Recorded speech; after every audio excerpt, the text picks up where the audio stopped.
Hola, sí, hola, hola, probando, un, dos, hola.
Segura mi esperanza está en la justicia de Jesús, y mis pecados expiará el sacrificio de su cruz.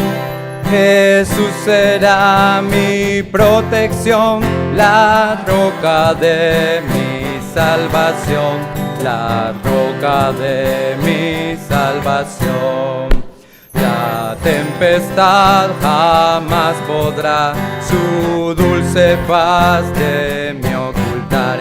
Su luz gloriosa en mi alma está, en él confío sin cesar.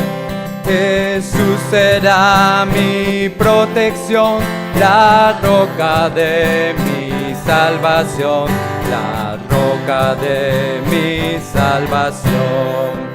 En sus promesas confiaré en medio de la tentación. Ya salvo soy, en él hallé la roca de la salvación. Jesús será mi protección, mi salvación, la roca de mi salvación. Cuando ante Dios y el juicio esté, confiado Cristo me hallará, pues su justicia dándome sin mancha me presentará. Jesús será mi protección, la roca de mi salvación, la roca de mi salvación. Vamos a seguir alabando al Señor con cuán grande amor.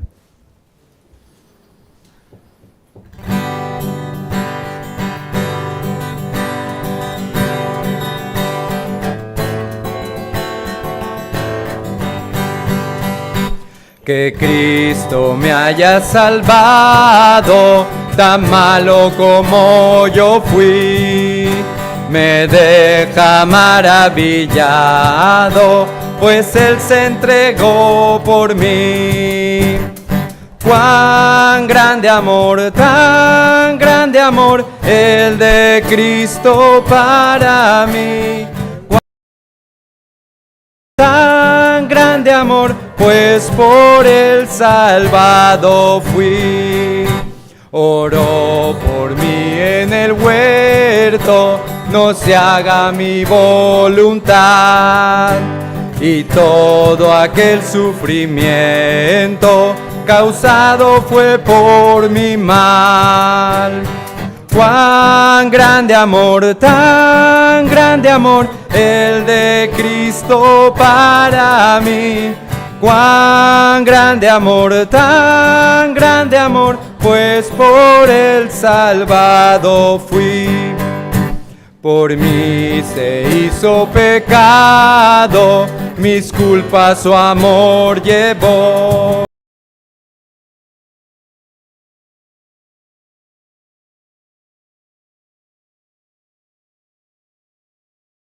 Cuán grande amor, tan grande amor, el de Cristo para mí.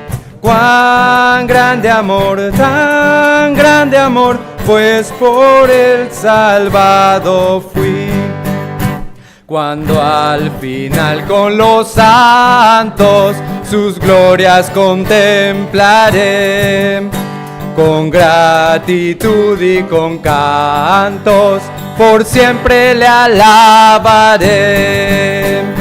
Cuán grande amor, tan grande amor, el de Cristo para mí. Cuán grande amor, tan grande amor, pues por Él salvado fui. Vamos a cantar una alabanza más, glorioso intercambio.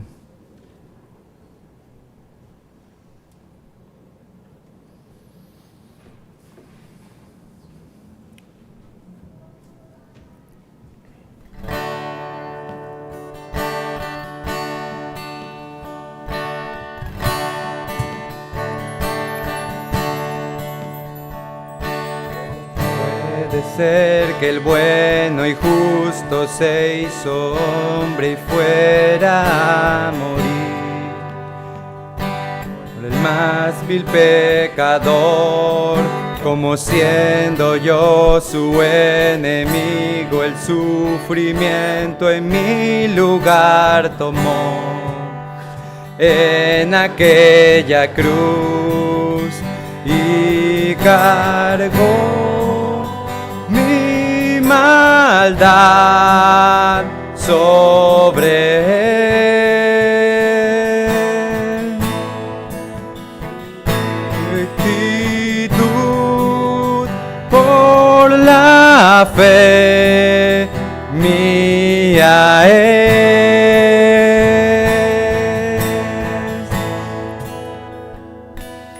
Aleluya, glorioso intercambio, oh cuán gran misterio, que por gracia salvo soy. Aleluya, gloria sea a Cristo por su sacrificio, declarado justo soy en Él.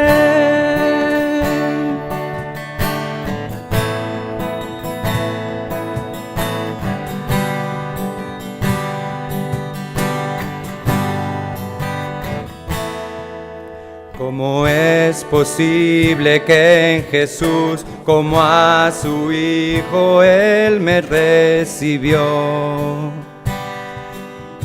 Y su nombre llevo hoy, su perfecta vida de obediencia al Padre, al yo creer, Él me otorgó y perdón me dio. pues cargó mi maldad sobre él.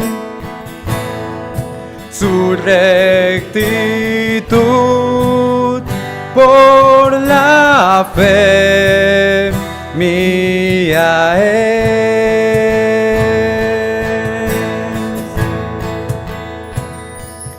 Aleluya, glorioso intercambio, oh cuán gran misterio, que por gracia salvo soy.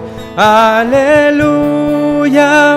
gloria sea a Cristo, por su sacrificio, declarado justo soy.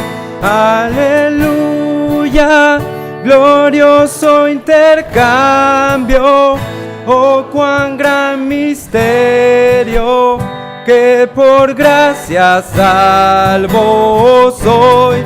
Aleluya, gloria sea a Cristo, por su sacrificio, declarado justo soy en él.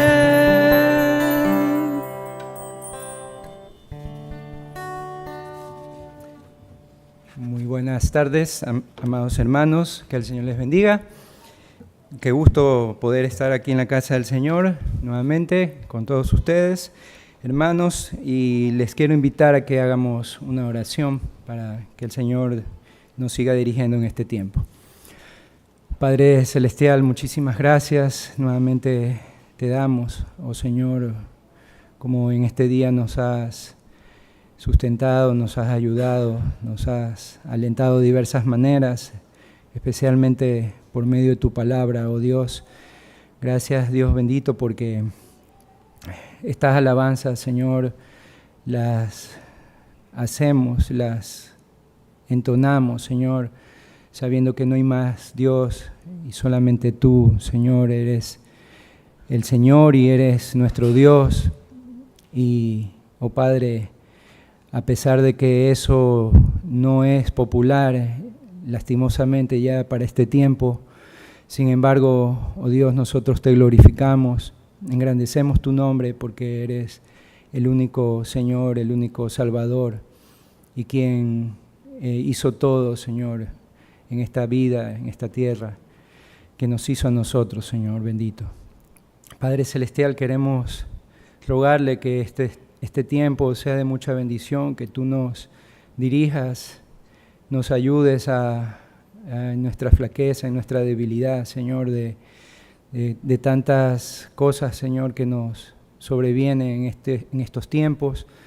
Oh Padre, que nos colmes de tus bondades. Oh Dios bendito, oramos estos favores en el nombre de Cristo Jesús. Amén. Bien, hermanos, vamos a entonar una alabanza nueva, es como un especial. Y bueno, antes de eso vamos a pedir al Señor también que nos ayude en este tiempo de las ofrendas, que podamos nosotros tener pensamientos conformes a su palabra en cuanto a lo que sobre la ofrenda nos dice el Señor. Oremos, hermanos. Padre Celestial, nuevamente, Señor, queremos exaltarte por tu sabiduría, Señor, y que a veces al mundo es lo que le cuesta, una de las cosas enormes que le cuesta entender, Señor, cómo es que tú mandas, Señor, a ofrendar, a dar de aquello que tú nos has provisto, de lo mismo que tú nos has provisto, Señor. Muchas personas en este mundo dirían, Padre, que eso es algo deshonesto, algo que es inventado por el hombre, algo que no corresponde a personas incluso inteligentes, Señor, pero nosotros entendemos, Padre, por tu bendita palabra, que eso es enormemente sabio, enormemente necesario. Y, oh Dios bendito, con ello también nos haces entender el valor y la importancia, Señor, del dinero, de saber obtenerlo, de saber usarlo.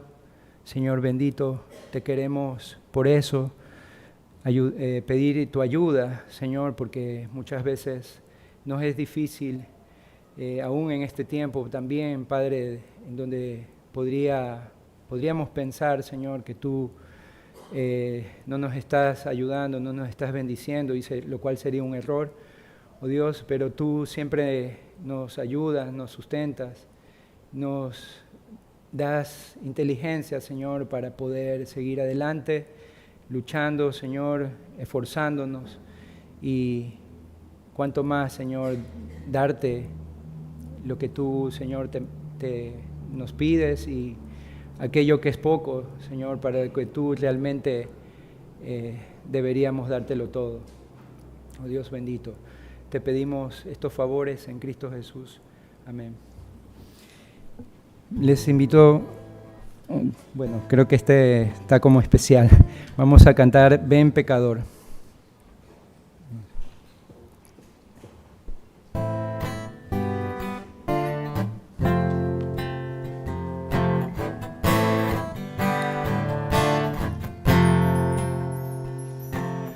Ven, contempla, pecador, en la cruz está el Señor, con espinas coronado está, colgado le cuesta respirar. Ven, contempla, pecador, lo que por salvarnos hizo Dios.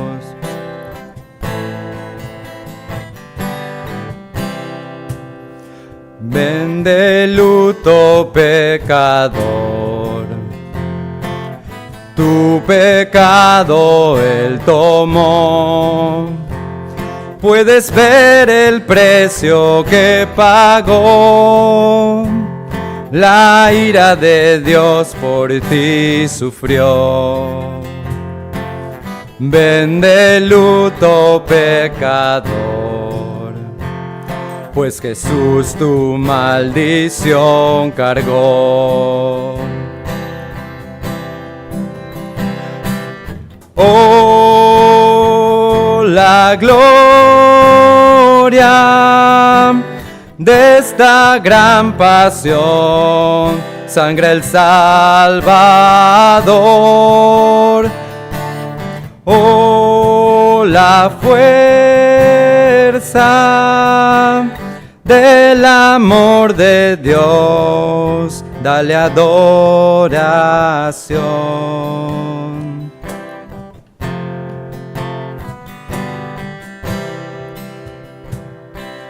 Ven con gozo, pecador,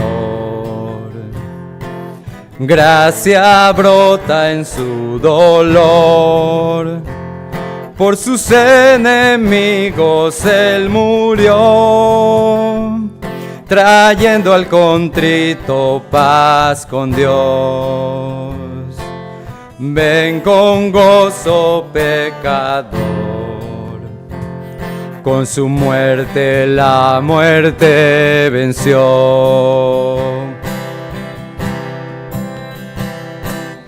Oh, la gloria de esta gran pasión, sangre el Salvador. Oh, la fuerza del amor de Dios, dale adoración.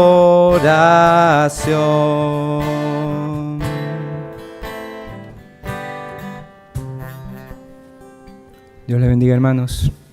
Pastor.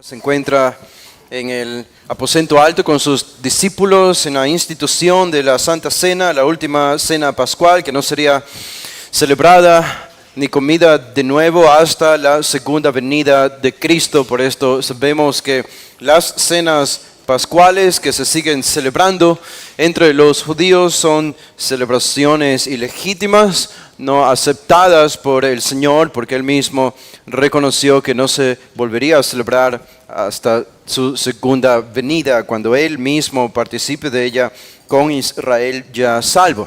Así que este es el gran pasaje, y en este pasaje en algún sentido hemos ido de victoria en fracaso, de fracaso en victoria aquí con los discípulos en el aposento alto. Ya desde el inicio del capítulo 22 encontramos el gran fracaso, estrepitoso fracaso de Judas, ya dándose a conocer como un falso discípulo, un falso creyente, un hipócrita, un engañador, un avaro, amante del dinero, dispuesto a traicionar al mismo Jesús, al Hijo de Dios, en los primeros versículos del capítulo 22. Y entonces Jesús inicia la institución de la cena pascual y la Santa Cena en los versículos siguientes que ya hemos estudiado, y Jesús mismo anuncia la traición de Judas. Y después entramos al versículo 24, cuando los discípulos, en tremenda debilidad espiritual, empiezan a discutir sobre quién tendría la supremacía entre ellos. Todos estaban involucrados. Este es un tiempo de debilidad espiritual para los discípulos y lo podemos palpar, hemos estudiado esto, y Jesús pasa a enseñarles una gran lección sobre el verdadero servicio, la verdadera grandeza, y les promete puestos de autoridad en los versículos de 28 al 30. Pero de nuevo vamos a otra gran tragedia, otra debilidad espiritual en medio de los 11, que es Pedro.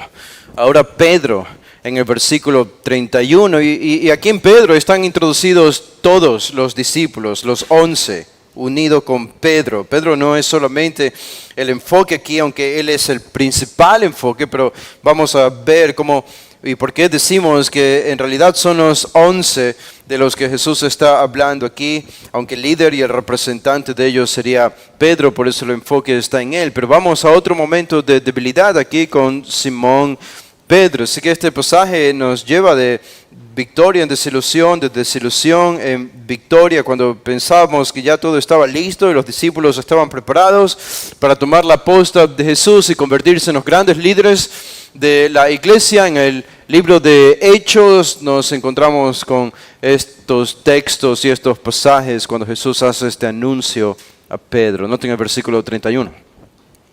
Dijo también el Señor: Simón, Simón, y aquí Satanás os ha pedido para zarandearos como a trigo. Versículo 32, pero yo he rogado por ti que tu fe no falte, y tú, una vez vuelto, confirma a tus hermanos.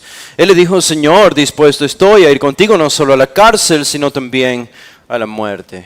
Y él le dijo: Pedro, te digo que el gallo no cantará hoy antes que tú niegues 3 veces que me conoces. Estaba recordando la película de Mel Gibson, probablemente ustedes la vieron, La Pasión de Cristo. Y en este relato, a modo de película, esta filmación presenta algunos eventos extrabíblicos de la pasión de Jesús, de la muerte, la crucifixión de Jesús. Y si ustedes recuerdan, los que vieron esta película, aparece en el trasfondo mientras Jesús está orando en el huerto de Getsemaní, y en otros momentos de su pasión también aparece en el trasfondo, de alguna forma figurada, de alguna forma simbólica y corporal, aparece Satanás, y se lo presenta a Jesús luchando con Satanás.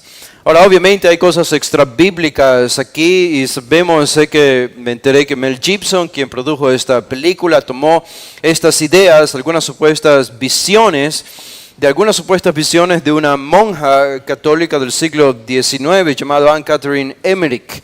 Ella había dicho que había recibido visiones del Señor, de Dios, que le había revelado, y estas visiones le mostraban cosas que sucedieron durante la pasión de Jesús, durante su muerte y su crucifixión. Y Mel Gibson tomó algunas de estas ideas y las introdujo en la película. Las podemos ver palpadas cuando Satanás especialmente aparece como teniendo un rol importante durante la pasión de Jesús. Ese es el rol de Satanás. Ahora, obviamente esto es antibíblico, esto no es bíblico y es solamente lo que relatan los evangelios, lo que podemos entender como la verdad. Pero la idea de que Satanás estaba detrás de muchos de estos eventos que encontramos aquí, como lo he dicho antes, no está lejos de ser verdad y es lo que enfatizan estos versículos desde el inicio del capítulo 22. ¿Quién fue quien entró en Judas para traicionar a Jesús? Fue Satanás. Satanás quería impedir a toda costa que Jesús lleve a cabo su obra redentora en la cruz. No estoy seguro si él entendía todos los detalles y las implicaciones de lo que Jesús haría en la cruz. Algunos han dicho que Satanás no sabía esto y que él pensó que la muerte de Jesús sería su propia victoria. Otros niegan esto. Es un poco difícil tener la certeza de qué sabía Satanás o qué pensaba, pero él trataba de trastocar los planes de Dios y seguramente Jesús sabía que él debía ir a la cruz y Satanás sabía que Jesús quería ir a la cruz y por tanto Satanás lo más probable es que quería impedir que Jesús vaya a la cruz. Y vemos algunos intentos de hacerlo.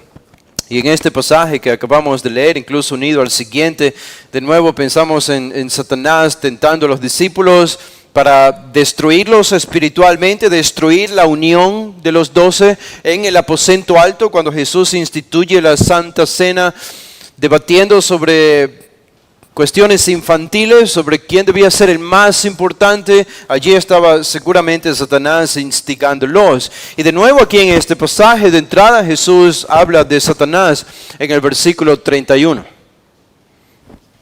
Y dice Jesús que Satanás es el agente principal en el intento de hacer caer, en el intento de provocar la destrucción de la fe del discípulo más representativo de los 11 en este momento, que era Pedro. Así que con Satanás fuerte, nosotros vemos también a los discípulos débiles. Los discípulos están débiles espiritualmente en las horas más cruciales para Jesús. Debía haber sido una gran carga espiritual para Jesús, porque él mismo tenía que perseverar hasta el final. No era automático, aunque era Dios, era hombre verdadero y tenía que perseverar para ir a la cruz. Y vemos esta lucha interna en Jesús y misteriosa para nosotros en el huerto de Getsemaní y en su oración por la copa de ira que estaba a punto de beber de la mano de su Padre. No fue nada automático y no fue nada fácil para Jesús soportar esta agonía interna y espiritual, tanto así que Lucas nos dice que Jesús necesitó de un ángel que descienda para fortalecerlo. A Jesús se lo ve allí como un hombre que necesita la ayuda de Dios y de un ángel para fortalecerlo, porque estaba soportando esta presión como un hombre, como un verdadero hombre. Por eso estaba abocado a la oración. Pero no solo era la presión sobre la propia vida, el corazón de Jesús, sino que también estaba la preocupación de Jesús por sus discípulos. Y supongo que la tentación para nosotros sería pensar que esto debía haber sido casi imposible para Jesús, o aún Jesús lo podríamos imaginar ofuscado, preocupado, deprimido, con las cosas que se ponían cuesta arriba para sus planes de la cruz y para sus planes de forjar el nuevo grupo de discípulos. Algo le pasó al... Igual me escuchan o no. Yo sigo hablando. Bueno, si seguimos teniendo problemas con esto, parece que... ¿Ahí me oyen? ¿No? ¿Sí? ¿Sí me oyen? Bueno. Probablemente nuestra tentación es pensar que Jesús estaba considerando abandonar la tarea si lo imaginamos luchando esto como un mero hombre. Pero la verdad es que hay algo más enfático todavía en este capítulo 22 que las tretas de Satanás contra Judas, contra los discípulos, contra Jesús. Y es el mismo control y la autoridad que Jesús ejerce en este capítulo 22. Jesús tiene absolutamente todo bajo control. Hemos hecho este énfasis antes. Todo está bajo su control. Él sabe que Judas le va a traicionar. Él conoce la identidad del traicionero. Él lo ha dicho en los versículos anteriores en el Evangelio de Mateo. De Marcos ha sido incluso más específico acerca de cuál era la identidad del quien le iba a traicionar. E incluso le dice a Judas: lo que vas a hacer, hazlo más pronto. Así que Jesús tiene el control de esto, es el plan de Dios, es el plan divino que Él fuera a la cruz. Y no solo ese era el plan divino. Ahora tenemos aquí esta tentación a Pedro. Y esto no es la excepción. Esta tentación a Pedro también va a ser parte del plan divino y el plan de Jesús. Noten que Jesús revela algo que habría sido invisible para Pedro y es invisible para todos nosotros. La tentación de Satanás. La tentación de Satanás. Yo me ponía a pensar en esto y decía, ¿cómo nosotros sabemos cuándo Satanás nos está tentando o cuándo estamos siendo tentados simplemente por las propias inclinaciones pecaminosas de nuestro corazón? ¿Saben qué? No sabemos. No sabemos. Esto es invisible para nosotros. Es la esfera espiritual donde se mueven los demonios y donde se mueve Satanás y los ángeles. Y Dios tiene el control sobre todo esto, pero es imposible para nosotros saber en cuál de nosotros Satanás está fijando su mirada o alguno de esos demonios está fijando su mirada para tentarnos y provocarnos al pecado. No podemos saberlo. Pedro no lo sabía, no tenía absolutamente ninguna idea del plan de Satanás. No es que Satanás aparece diciéndole te voy a tentar.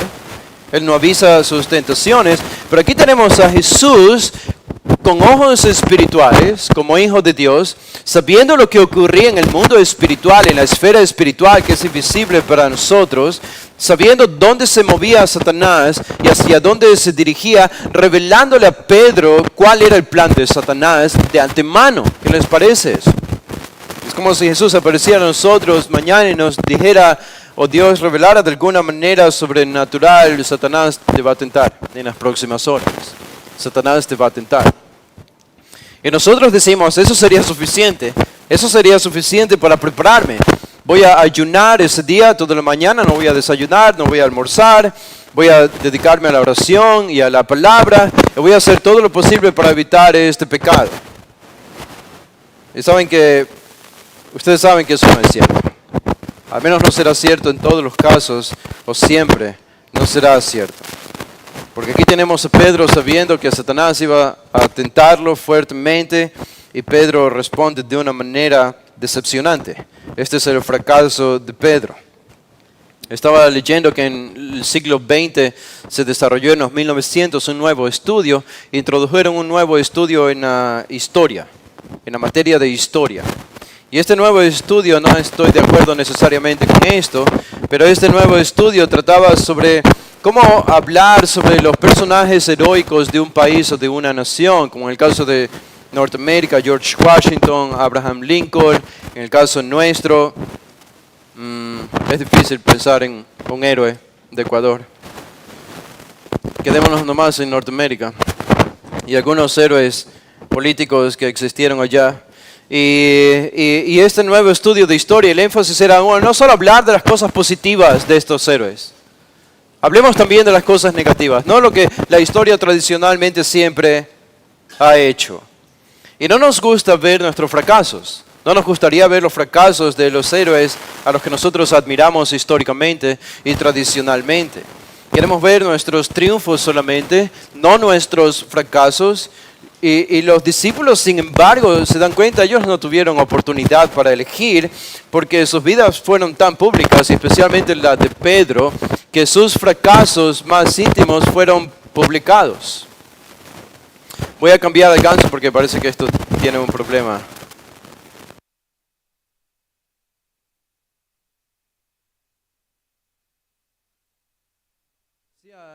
No tenía alternativa. No tenía alternativa. Sus problemas y sus fracasos fueron publicados globalmente en los 4 evangelios. Su negación, la tentación de Pedro y su fracaso. Y en especial en este capítulo 22 se nos presenta una imagen, no se nos presenta una imagen encantadora necesariamente de los discípulos y particularmente de Pedro.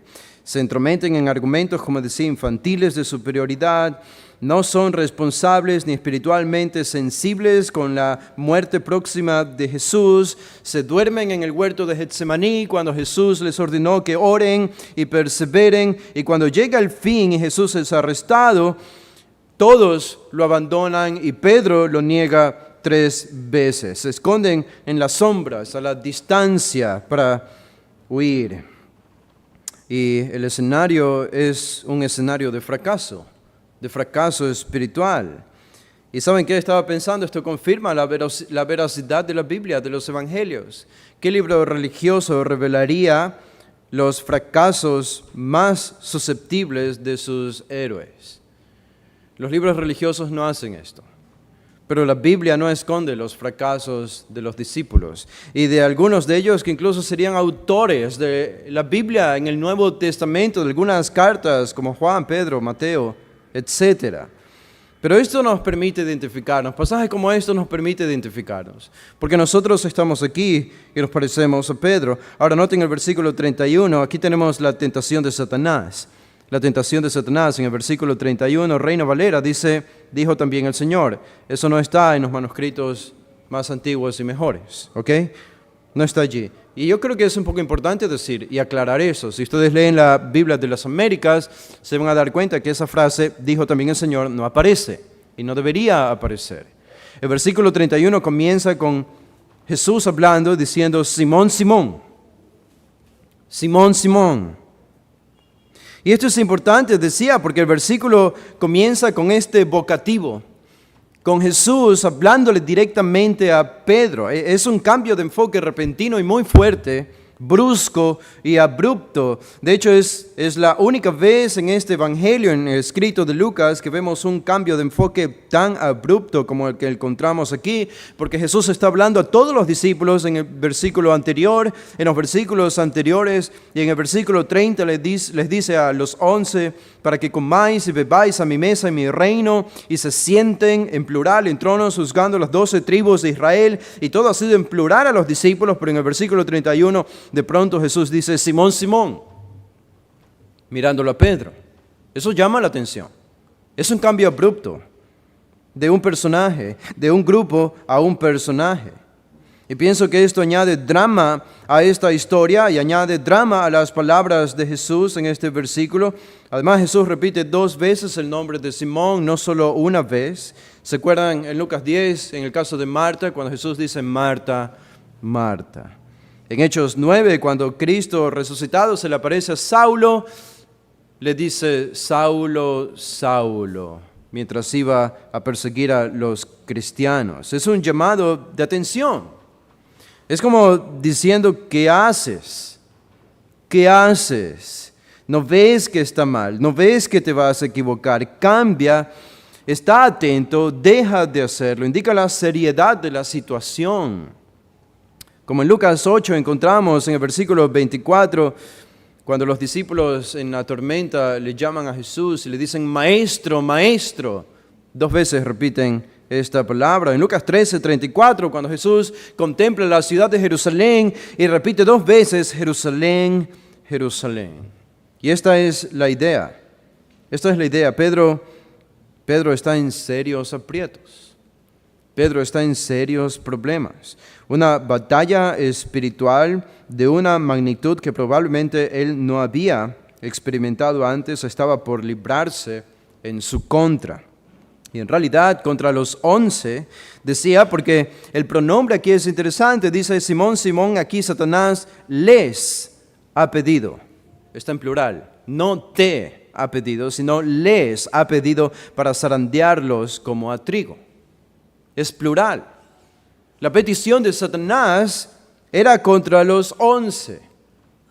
Pero el enfoque principal de Satanás particular era contra Pedro, porque Satanás sabía que derrumbando a Pedro, derrumbaría al resto también.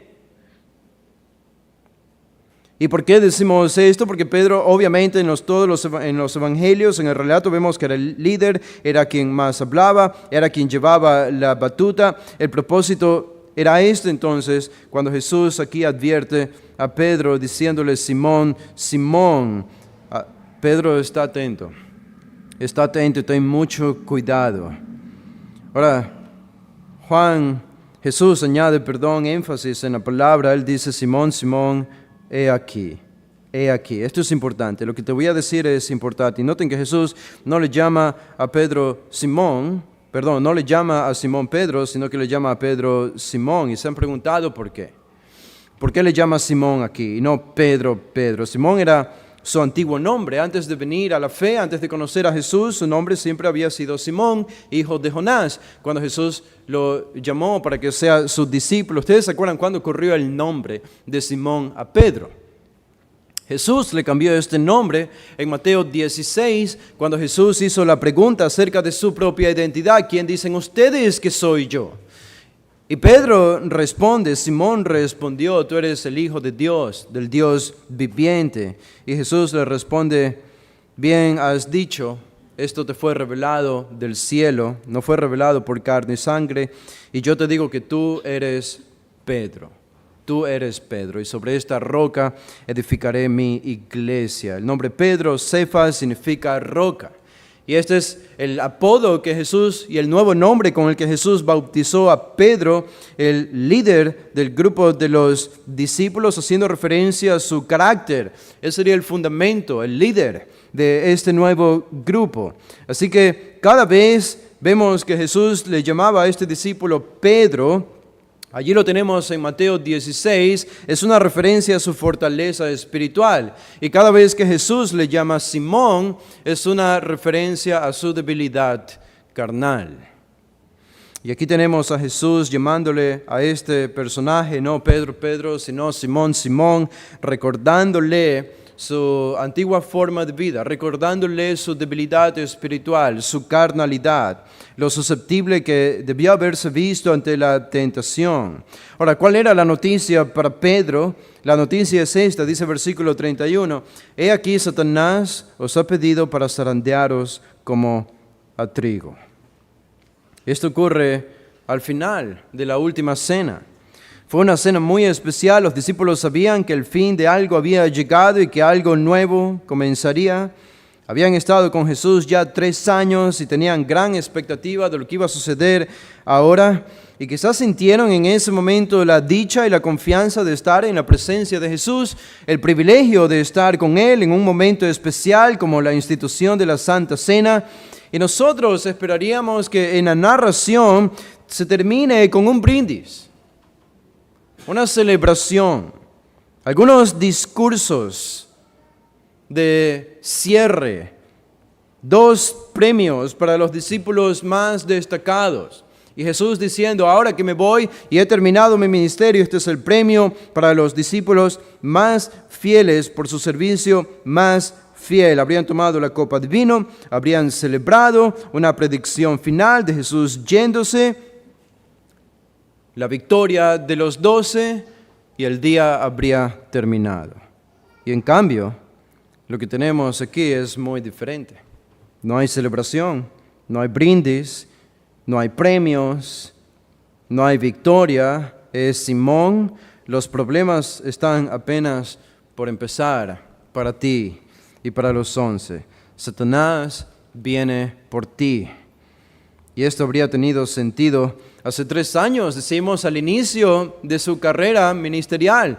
Cuando Pedro apenas conoció a Jesús, esto habría tenido sentido que Jesús le diga a Satanás te va a tentar y lo habríamos entendido mejor. Pedro se supone que era el líder y era un líder probado. Él confesó a Cristo, él lo vio transfigurarse, él caminó sobre el agua. Nadie más ha caminado en la historia sobre el agua que sepamos, aparte de Jesús y Pedro. Y justo cuando se siente tan seguro de sí mismo, después de los 3 años con Jesús y después de un pasaje cuando Jesús ha prometido que estarán sentados en tronos para gobernar sobre Israel, Jesús le da esta noticia a Pedro. Satanás viene por ti. Ahora noten que la batalla espiritual es tan real.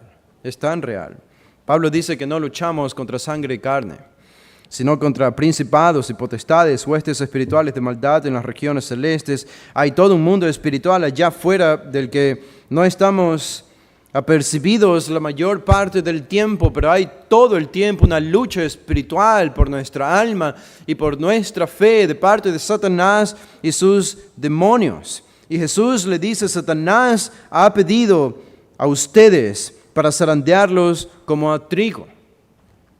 A mí me parece algo irónico que algunos creyentes desarrollan alguna especie de temor ante los demonios debería haber respeto, pero algunos ven algunas imágenes y sienten temor de presencia de demonios o lo que los demonios podrían hacer.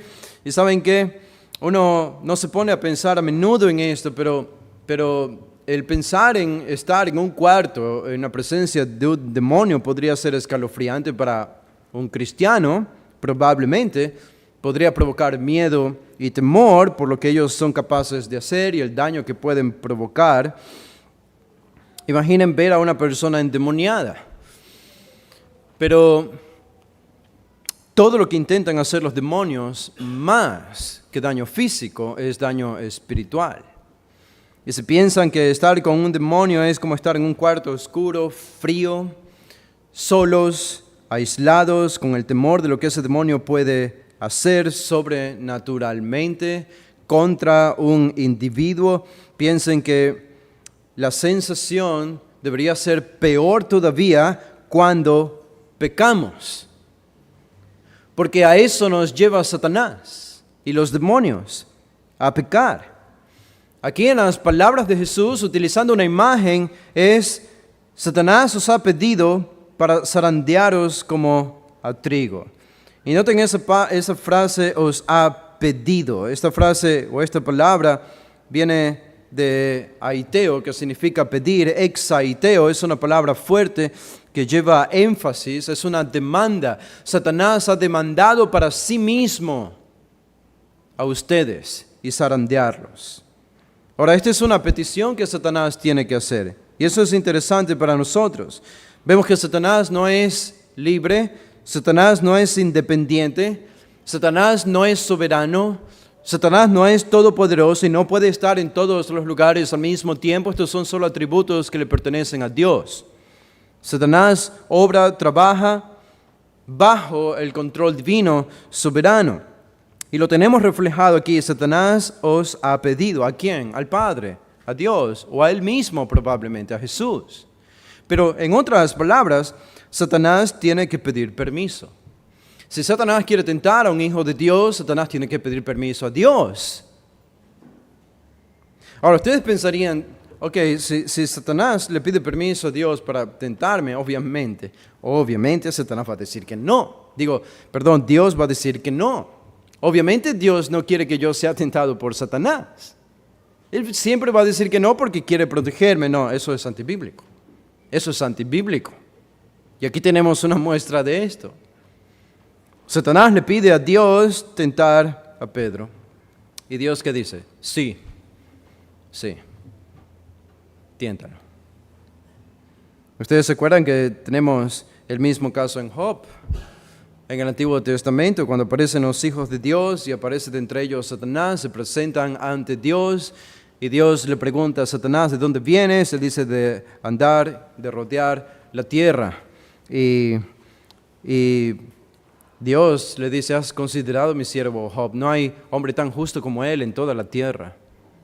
Mira cómo me adora, mira cómo me lava, mira cómo me sirve, mira cómo me obedece. ¿Y cuál fue la respuesta de Satanás? Bueno, claro, Señor, obviamente Él te obedece, te adora porque lo has hecho rico.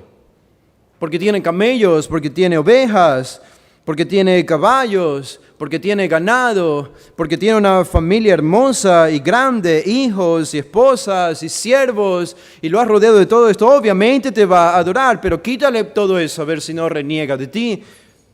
Esta fue la petición de Satanás. Satanás está pidiendo permiso a Dios. ¿Y qué hizo Dios? Ok, bien, hazlo. Solamente no le quites la vida, pero hazlo, quítale todo eso.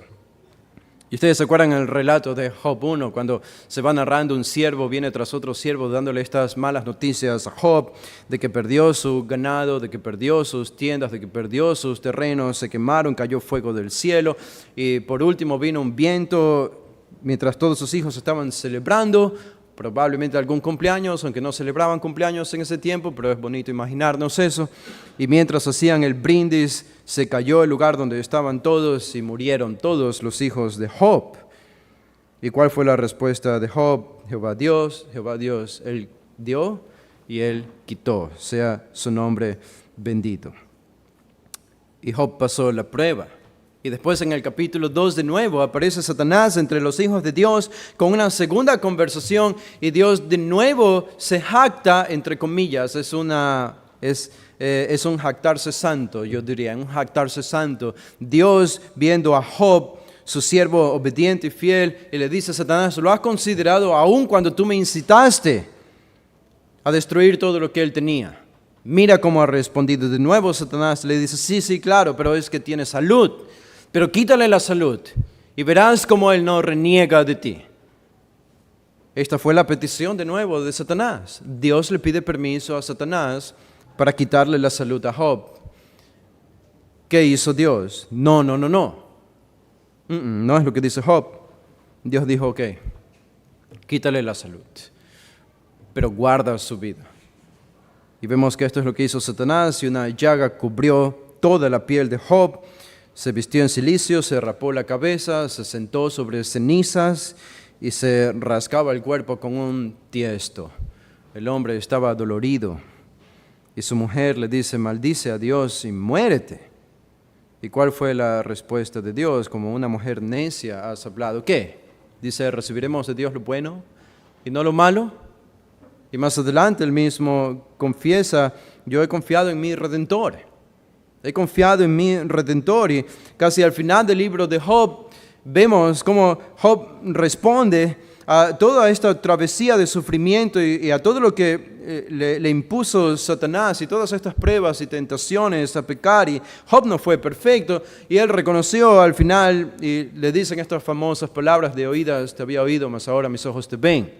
En otras palabras, Señor, mi conocimiento de ti era superficial antes de sufrir.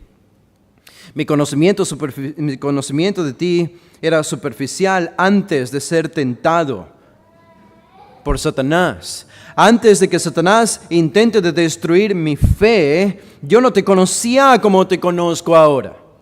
Ahora, notan cuál es el propósito de Dios para decirle sí a Satanás cuando quiere tentarnos. Es revelar la valía de nuestra fe y la necesidad de nuestra dependencia de Él. Este fue el resultado en Job. Y no solo allí, Satanás ha hecho esto siempre. Satanás tentó a Adán y Eva. Estuvo allí en el huerto del Edén. En Zacarías 3 lo encontramos a Satanás. ¿Se acuerdan? Aparece Josué, el sacerdote, en esta visión que ve Zacarías en el capítulo 13 y en el versículo 1. Y estaba allí Josué con pecado, vestido con pecado, contaminado por su propia maldad. Y a un lado de él estaba Satanás, dice el adversario, el acusador, para acusarle de sus pecados delante de Dios. Pero también había un abogado defensor en esa misma visión. Y está interesante lo que ocurre allí, porque Dios mismo viste a Josué, perdona sus pecados y niega las acusaciones de Satanás. En el capítulo 12 de Apocalipsis se nos dice que Satanás es el engañador. Él engaña, se nos dice al final del libro de Apocalipsis, él engaña a las naciones, él es el acusador de nuestros hermanos. En Apocalipsis 12, en 1 de Pedro 5:8 se nos dice que él anda como león rugiente buscando a quien devorar. Y adivinen quién dijo eso. Pedro. Pedro aprendió su lección. Pedro entendió ahora las maquinaciones de Satanás. Así que entendemos por qué aquí Jesús simplemente está anunciando a Pedro lo que va a suceder, porque la aprobación de Dios y la aprobación de Jesús a Satanás ya ha ocurrido, ya es pasado. Esto es un hecho. Satanás va a venir por Pedro. Así como Satanás podría venir por nosotros, podría venir por ti en cualquier momento para tratar de destruir tu fe, tu testimonio cristiano, tu reputación, tu santificación, tu familia, tu ministerio y todo lo que Él pueda destruir. Esto es un hecho. Esto es un hecho. Pero entendemos cuál es el propósito de Dios.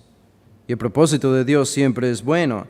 Y noten la imagen que utiliza el Señor Jesús, es interesante. Os ha pedido para zarandearos como a trigo.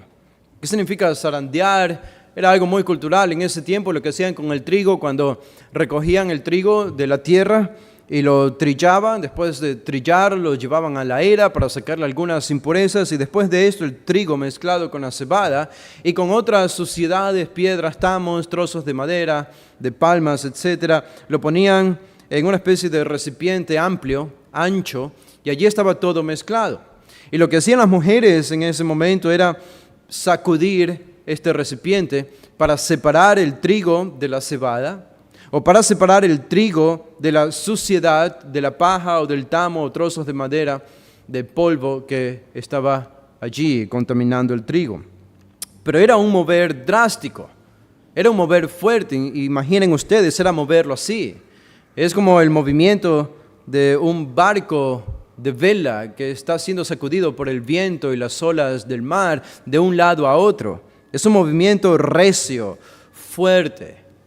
El trigo dentro está siendo literalmente sacudido de un lado para otro. Y Jesús le dice a Pedro, así Satanás te va a sacudir.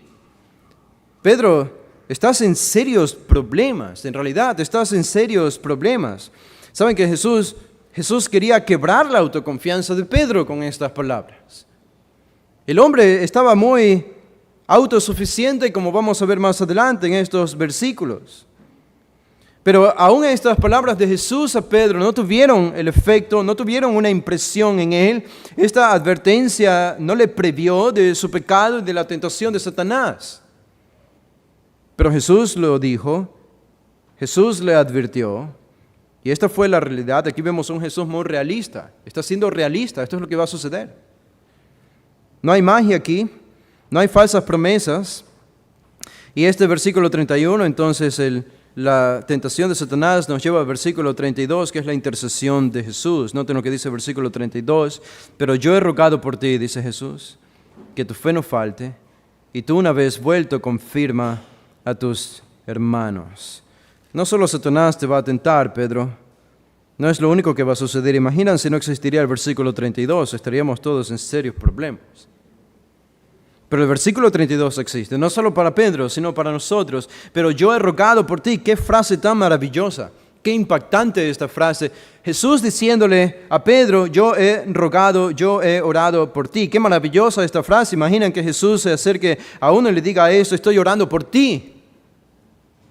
Y sabemos que las oraciones de Jesús, ya que Él es perfecto y siempre anda en la voluntad de Dios, del Padre, estas peticiones son siempre respondidas, son perfectas. Yo he rogado por ti. Hay tanto aquí, la humildad de Jesús. Jesús hablaba como un hombre. Estoy orando por ti, pero Él es el Rey del universo, Él es el que sostiene las estrellas, el sol y la luna. Él es quien tiene la soberanía y el poder sobre el mismo Satanás. Él creó a Lucifer cuando era bueno. Todos se postran ante Él. Es Jesús quien recibe nuestras oraciones. Es Él quien responde nuestras oraciones. Es a Él a quien adoramos y nos postramos, y en su segunda venida todos se van a postrar y le van a confesar a Él. Y aquí, sin embargo, Él está diciendo, Pedro, he orado por ti. He orado por ti. Saben, habría sido muy fácil para Jesús animarlo a Pedro, como lo hace aquí en el versículo 32. Jesús le pudo haber dicho, Pedro, tu fe no va a fallar, vas a resolver esto, vas a regresar, vas a salir adelante. ¿Sabes por qué? Porque yo soy Dios. Porque yo soy Dios. Ahora, en efecto, Jesús era Dios. Pero no es esto lo que le dice a Pedro. No le dice, yo soy Dios, por tanto, te digo que tu fe no fallará. Jesús no habla de esta manera aquí. Jesús le dice, yo he rogado por ti. ¿Acaso no es esta una enseñanza de Jesús a Pedro, a los discípulos y a nosotros de la importancia de la oración? Qué humildad en Jesús. No tenía que decirlo. No necesitaba, y lo dijo solamente para enseñanza de sus discípulos, para ilustración y para imprimir en sus mentes que la oración puede mucho. Uno podría pensar, bueno, pero la oración de Jesús debe haber sido algo diferente. Cuando Él oraba habían luces, habían relámpagos, había gloria, bocinas, rayos, como en el monte Sinaí. ¿Cómo oraba Jesús? Jesús oraba como nosotros oramos, de la misma manera. Y solo tenemos que contemplar esta imagen de Jesús en el huerto de Getsemaní, postrado, orando al Padre. Si Él se postró para orar al Padre, ¿quién soy yo para no postrarme y orar a mi Padre si el Hijo de Dios lo hizo? ¿Y qué pedía Jesús? ¿Y qué pidió? Porque aquí le dice a Pedro, yo he rogado por ti. ¿Qué pidió? Bueno, no tenemos que imaginarlo, lo tenemos en la revelación bíblica. Si van por unos minutos, segundos a Juan 17, observen aquí el capítulo 17 de Juan. Este es el mismo evento, el mismo relato, pero Juan nos da más detalles sobre esta oración. En el versículo 4, Jesús está hablando al Padre y le dice, yo te he glorificado en la tierra. Juan 17, 4, he acabado la obra que me diste, quisiese. Ahora, dice versículo 5, pues Padre, glorifícame tú al lado tuyo, con aquella gloria que tuve contigo antes que el mundo fuese. No tan son palabras, esta es la oración de Jesús. No hay rayos, no hay luces. Dice versículo 6, he manifestado tu nombre a los hombres que del mundo me diste, tuyos eran y me los diste y han guardado tu palabra. Está hablando de los 11. Está hablando de Pedro aquí. Ellos eran tuyos, han guardado tu palabra. Dice el 7, ahora han conocido que todas las cosas que me has dado proceden de ti, porque las palabras que me diste les he dado y ellos las recibieron y han conocido verdaderamente que salí de ti y han creído que tú me enviaste. Ellos creen en mí, ellos tienen fe genuina. Ellos confían en mí, saben que tú me has enviado, lo creen, todo lo que yo les he dicho lo creen. Dice versículo 9, yo ruego por ellos, no ruego por el mundo, sino por los que me diste, porque tuyos son. Noten que este es el ruego de Jesús, es la intercesión de Jesús por sus discípulos. Y dice en el versículo 10, y todo lo mío es tuyo y lo tuyo mío, y he sido glorificado en ellos, y ya no estoy en el mundo, mas estos están en el mundo, y yo voy a ti, Padre Santo, los que me has dado, esta es su petición, guárdalos en tu nombre. Guárdalos en tu nombre, para que sean uno así como nosotros.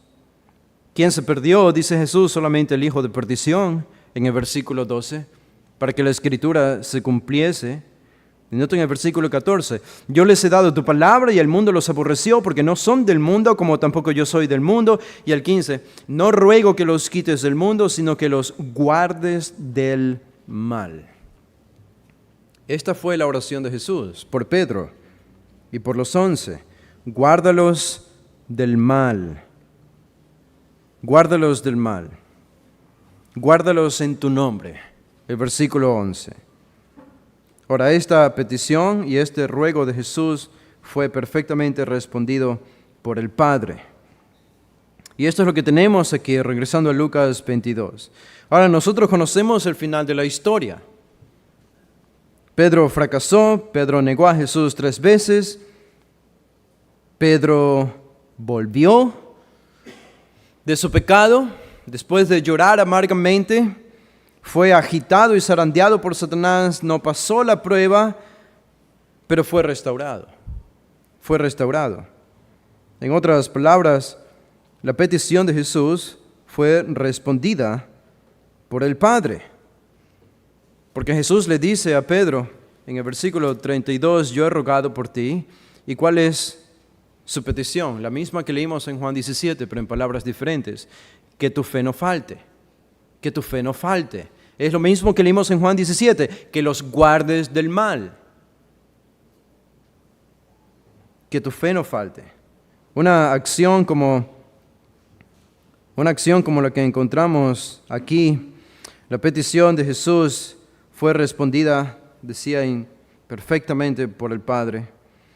Una oración que es privada, invisible, individual, no pública, aparentemente trivial.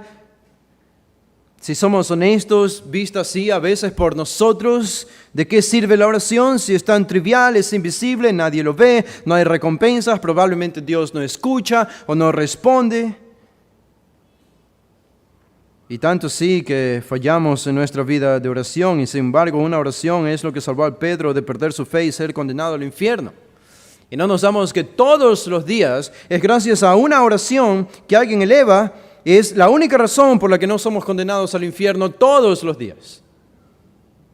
No es porque nuestra fe es indestructible, es porque Jesús sigue intercediendo por nosotros, como dice Hebreos 7:25, todos los días, para que nuestra fe no sea destruida, porque si Él no intercediera por nosotros, nuestra fe ya habría sido destruida hace tiempo, habríamos perdido nuestra salvación y seríamos de vuelta condenados al infierno. Pero ¿por qué no ocurre eso? Porque Jesús sigue intercediendo por nosotros, porque Él es nuestro abogado defensor. Es como lo presenta la Biblia, incluso desde el Antiguo Testamento. Elías oró que llueva y llovió. ¿Ustedes creen en la oración, en el poder de la oración? Jesús creyó en el poder de la oración. ¿No le dio magia a Pedro? ¿No hizo una fórmula especial para que Pedro pase esta prueba? Él simplemente oró. Tenemos el recurso más poderoso en todo el universo para pasar estas pruebas.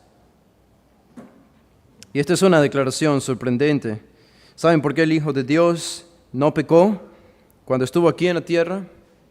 A pesar de todas las tentaciones del enemigo, como Hebreos nos dice, leímos la semana pasada, fue tentado en todo, según nuestras debilidades, pero sin pecado. ¿Por qué Jesús no pecó? Nuestra tentación sería, y yo no creo que es incorrecto, yo creo que es correcto decir porque era Dios. Porque era Dios. Pero al menos lo que muestra la Biblia de forma un poco más explícita, me parece a mí, es que Él no pecó porque perseveró en la oración. Porque perseveró en una vida de oración. Y esa es la única razón por la que tú y yo no hemos vuelto al mundo. Por la intercesión de Jesús. De que nuestra fe sea guardada. Y ya sabemos qué pidió Jesús. ¿Cuál fue la petición de Jesús? ¿Que Pedro no sea tentado? ¿Qué pidió Jesús? ¿Que Pedro no peque? No. Esta no fue la petición de Jesús. ¿Por qué? ¿No sería más fácil eso? ¿No sería más fácil que Jesús pida que no sea tentado? ¿No sería más fácil que Jesús pida que no peque? Bueno, desde nuestra perspectiva probablemente sí. Pero ¿saben cuál sería el problema? Que iríamos al cielo hinchados de orgullo y siendo infantiles espiritualmente hablando. Las tentaciones nos muestran nuestra debilidad. Ser tentados nos enseña lo vulnerables que somos. Pecar, aunque no justificamos el pecado por esto, pero es una realidad, pecar nos vuelve más humildes y más enseñables. Nos hace más dependientes del Señor, sin justificar el pecado. Y esto lo permite Dios y usa a Satanás para enseñar a sus hijos lecciones como el principio de la dependencia, que es lo que necesitaba Pedro. Y es por eso que lo vemos a Pedro escribiendo la primera carta. Y su principal preocupación desde el capítulo 1 hasta el capítulo 5 es fortalecer a los hermanos que están siendo perseguidos y están pasando por pruebas. Y Pedro habla de Satanás en su primera carta, en el capítulo 5. El hombre aprendió la lección, entendió lo que Jesús le quiso enseñar aquí. El fracaso nos lleva a la victoria. En el fracaso hay aprendizaje. Nosotros no debemos ser solamente meros hombres y mujeres que tratamos de huir de todos los problemas. Más bien tratamos de perseverar a pesar de los problemas.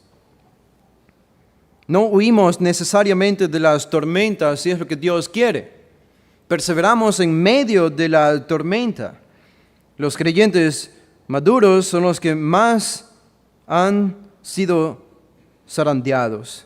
Son los que más han caminado por el valle de la humillación. Es porque Dios ha trabajado en ellos, entienden el principio de la dependencia. Y estos son los que han llegado a la madurez espiritual, los padres en la fe. Y aquí está Jesús diciéndole a Pedro, yo he rogado por ti que tu fe no falte.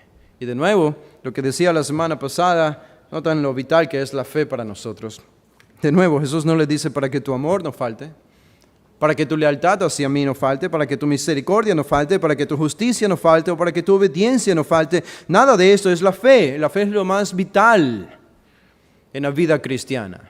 Como decía, la fe es la madre de todas las virtudes. Alguien podría pensar, bueno, ¿y qué hay de 1 Corintios 13:13? Pablo dice la fe, la esperanza y el amor, estos tres, pero el mayor de ellos es el amor. No la fe, el amor. Bueno, sí, pero Pablo está pensando en el cielo. Cuando estemos en el cielo, la fe ya no será necesaria y la esperanza tampoco, sino el amor. Pero aquí en la tierra, la virtud principal es la fe. Por eso Juan dice en 1 Juan 5:4, esta es la victoria que ha vencido al mundo. ¿Nuestro amor? No. Nuestra fe. La fe es el jefe del amor. La fe le ordena al amor. Pablo dice, la fe que obra por el amor, en Gálatas 5:6. La fe que obra por medio del amor. La fe es el jefe, el amor es el siervo.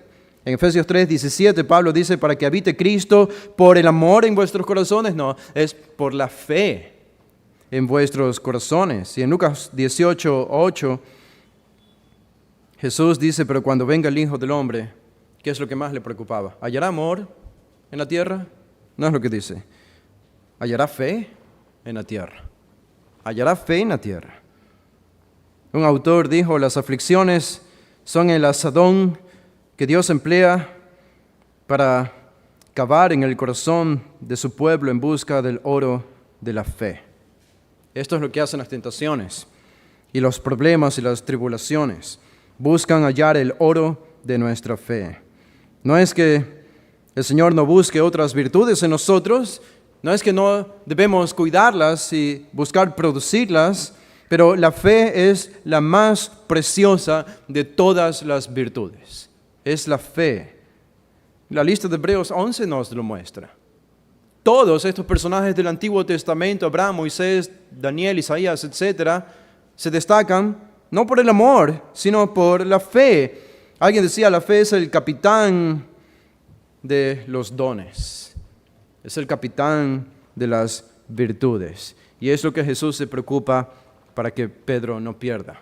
Que tu fe no falte. Ahora, noten lo que dice la segunda parte del versículo 32. Y tú, diciéndole a Pedro, ahora sí es singular, no es plural, es singular a Pedro. Dice, y tú, una vez vuelto, confirma a tus hermanos. ¿No es grandioso esto? Jesús no solamente predice la tentación de Pedro, sino que predice la tragedia de Pedro. Él predice el pecado de Pedro porque le dice, y tú una vez vuelto, es decir, vas a volver porque te vas a ir. Hombre, te vas a ir como el barco en vela y la tempestad te va a llevar hasta lo profundo del océano.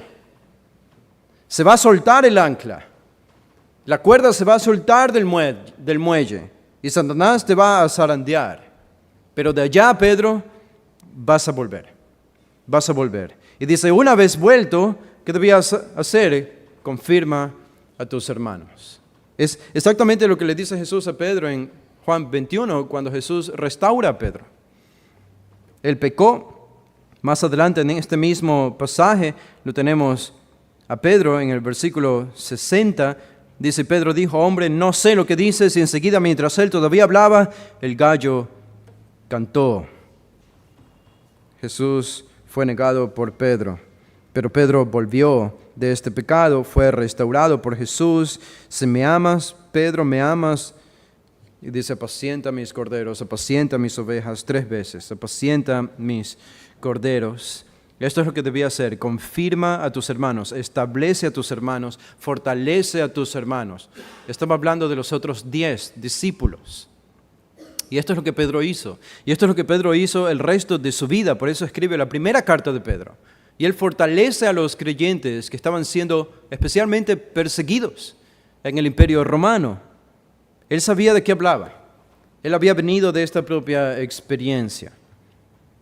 ¿Qué profecía hace Jesús aquí a Pedro? Una mini profecía en miniatura al discípulo más representativo de los 11. Ahora, ¿cuál fue la respuesta de Pedro? Está bien, Señor, está bien, me lo has dicho todo, yo sé lo que tú dices siempre es la verdad. Ayúdame, sigue orando por mí.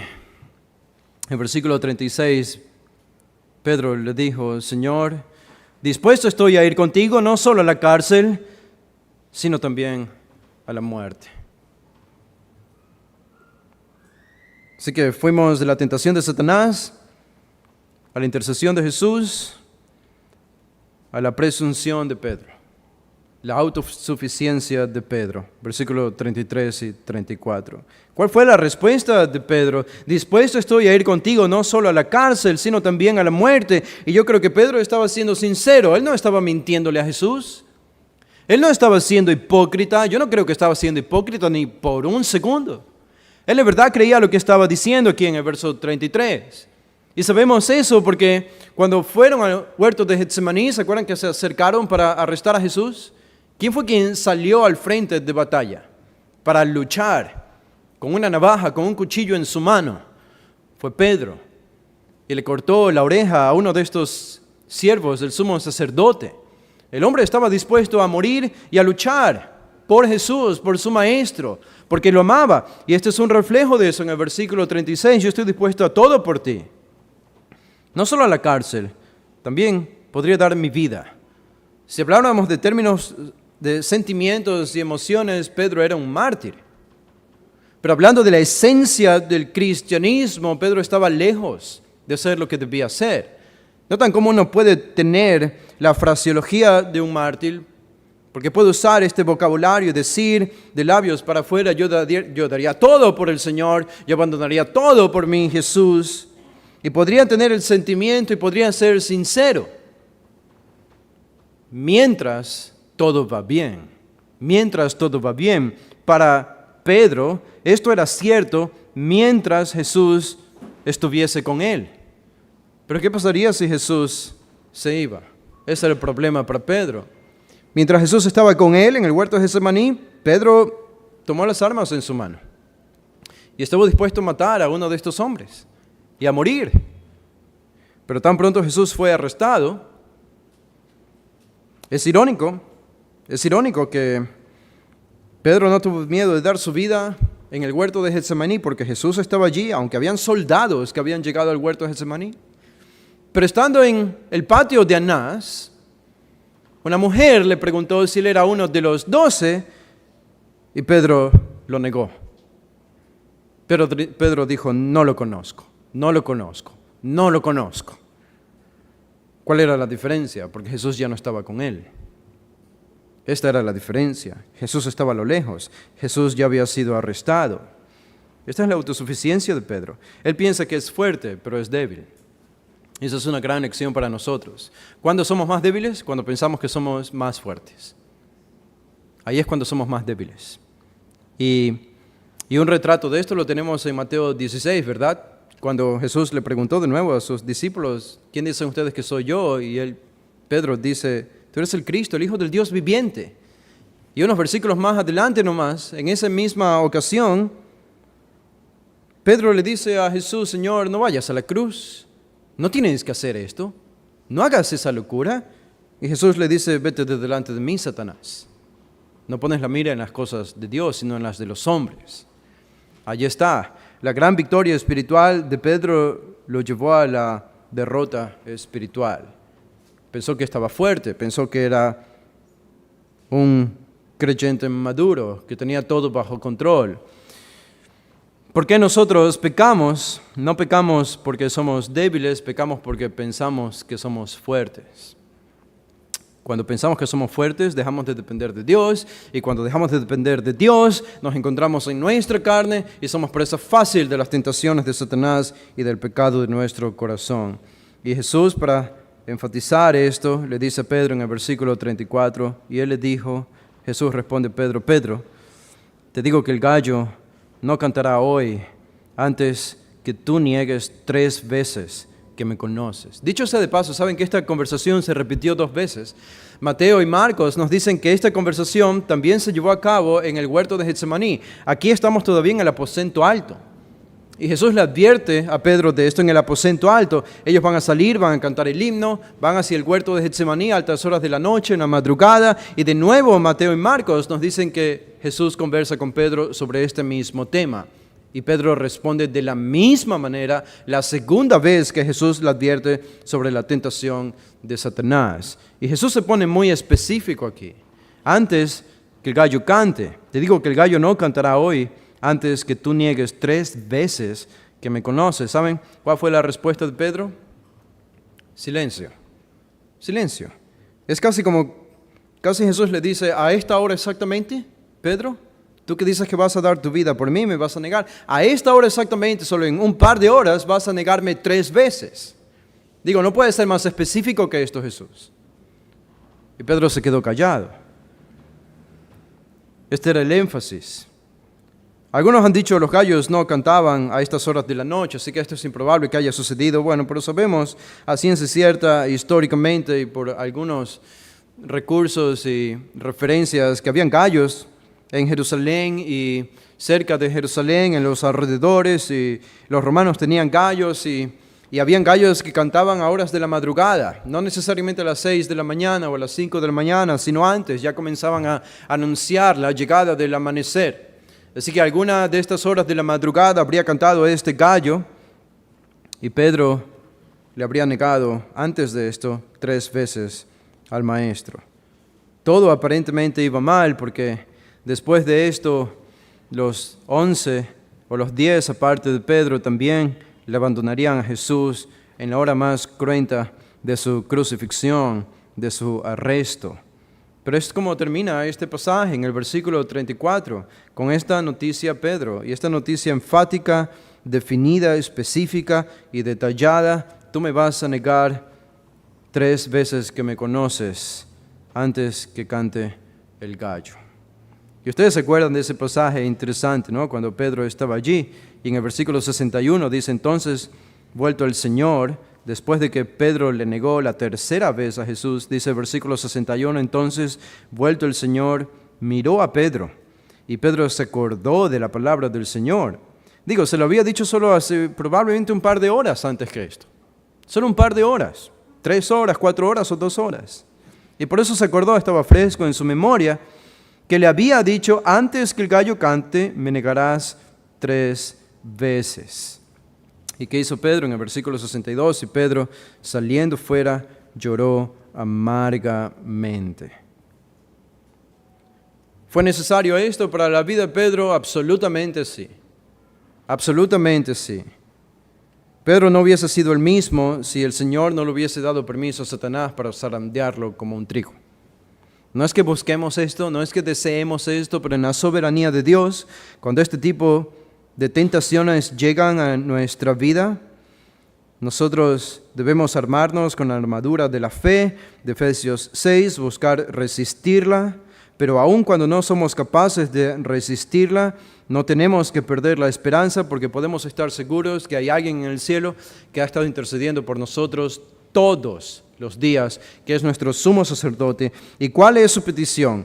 No solamente o no necesariamente que no seamos tentados o que no pequemos, sino que nuestra fe no falte. ¿Qué significa esto? Que no perdamos nuestra salvación, que no perdamos la virtud más valiosa que tiene un cristiano, que es la fe. Mientras no perdamos la fe, no perderemos el resto de las virtudes, siempre tendremos esperanza. Es Romanos 11. ¿Qué nos podrá separar del amor de Cristo? Tribulación, angustia, ángeles, potestades. ¿Qué nos podrá separar del amor de Cristo? Absolutamente nada. ¿Por qué?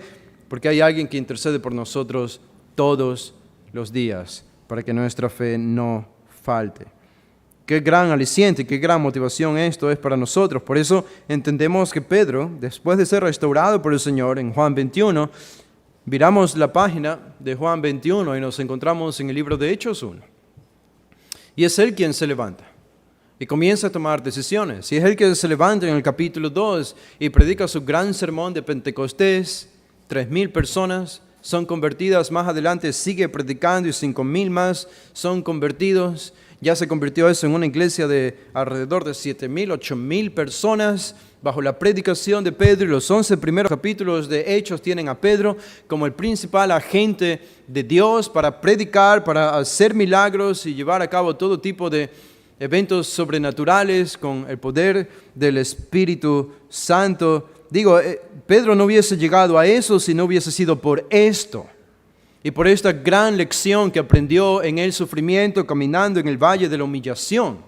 Y de nuevo regresamos al principio de siempre, no es que lo quiera repetir, pero lo vimos en el miércoles, lo vimos el domingo pasado. La humillación nos lleva a la exaltación, la derrota nos lleva a la victoria.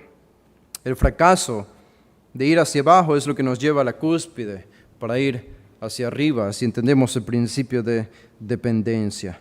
Vamos a hacer una oración para terminar. Padre, te damos gracias, Señor, por este pasaje importante, porque tú has prometido alargar tu mano y sostener nuestra fe a pesar de todos los ímpetus de Satanás y sus intentos y las tempestades y las tormentas y la fragilidad de nuestra alma. Aunque nuestra fe sea débil, si es una fe genuina, nunca cesará de existir en nuestra alma. Y qué gran motivación esto, Señor, aún en medio del frío desolador, de la soledad del alma, a pesar de vivir en medio de las tentaciones en un mundo corrupto, a pesar de nuestra propia carnalidad, de nuestros pecados pasados y de los pecados futuros y de la realidad de un diablo, un Satanás, un enemigo que busca acusarnos como a Job todo el tiempo. Y sus demonios que intentan hacer lo mismo bajo su organización. A pesar de todo esto, Señor, tú desde el cielo, tu Hijo, intercede cada día para que nuestra fe no falte y esa oración siempre será respondida. Por eso podemos decir, somos como un barco cuya cuerda está atada al muelle. Y pueden venir todas las tormentas y las olas y los vientos y el barco podrá moverse lo más violentamente posible de un lado para otro, pero la soga jamás se soltará. Esa es nuestra fe y por eso es la principal virtud. Y por eso has ordenado que debemos cultivarla, cuidarla y crecer en ella. Y te pedimos que hagas esto en nuestras vidas.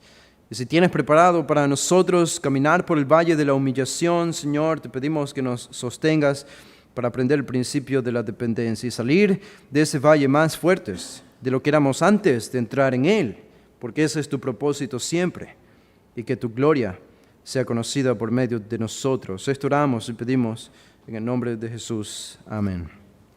Pueden ponerse de pie, hermanos. Vamos a hacer una oración para despedirnos. Padre, gracias por este día, por tu palabra, por tu dirección. Gracias por el tiempo de comunión que tenemos. Y ahora que salimos de este lugar, iniciamos una nueva semana. Señor, sostén nuestra fe, aviva nuestras convicciones y llévanos con tu cuidado y tu protección. Oramos en el nombre de tu Hijo amado. Amén.